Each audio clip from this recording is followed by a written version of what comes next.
Sir, Yathindra Siddaramaiah ಅವರು ಅಮಿತ್ ಶಾ ಅವರ ವಿರುದ್ಧ ಸಿದ್ದರಾಮಯ್ಯನವರ ಮಗ ಅನ್ನೋ ಕಾರಣಕ್ಕೋಸ್ಕರ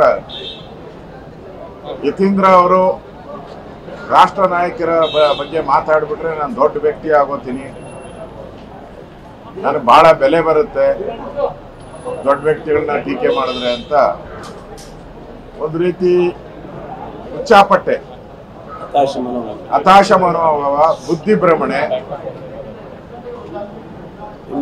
ಇಮ್ಮೆಚುರಿಟಿ ಅಂದ್ರೆ ಅವ್ರಿಗೆ ಜ್ಞಾನ ಕಡಿಮೆ, ಯಾರ ಬಗ್ಗೆ ಮಾತಾಡಬೇಕು, ಯಾರ ಬಗ್ಗೆ ನಾನು ಟೀಕೆ ಮಾಡ್ಬೋದು ಅಂತ ಆ ಲೆವೆಲ್ಲೂ ಇಲ್ದಂತ ವ್ಯಕ್ತಿ ಅವರು.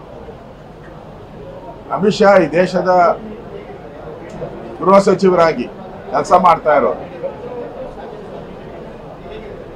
ಅಲ್ಲಿನ ಮೈಸೂರಿನ ರಾಜಕಾರಣದ ಬಗ್ಗೆ ಅಲ್ಲಿ ಟೀಕೆ ಮಾಡಕ್ಕೆ ಇವ್ರಿಗೆ ಯೋಗ್ಯತೆ ಇಲ್ಲ.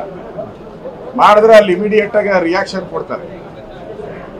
ಅದನ್ನ ಬಿಟ್ಬಿಟ್ಟು ಡೆಲ್ಲಿ ಬಗ್ಗೆ ಮಾತಾಡುವಂಥದ್ದು ಇದೊಂಥರ ಬುದ್ಧಿ ಭ್ರಮಣೆಯಾಗಿ ಮಾಡ್ತಾ ಇದ್ದಾರೆ. ಇಂಥ ಹೇಳಿಕೆಗಳು ಕಾಂಗ್ರೆಸ್ ಅವರು ನಿರಂತರವಾಗಿ, ಹಿಂದೆ ಮೋದಿ ಬಗ್ಗೆ ಚಾಯ್ವಾಲಾ ಅಂತ ಹೇಳಿದ್ರು, ಮೋದಿ ಅವ್ರನ್ನ ಟೀಕೆ ಮಾಡಿದ್ರು, ಮೋದಿ ಕುಟುಂಬದ ಬಗ್ಗೆ ಮಾತಾಡಿದ್ರು, ಅದೆಲ್ಲ ಅವ್ರಿಗೆ ರಿವರ್ಸ್ ಆಗಿದೆ.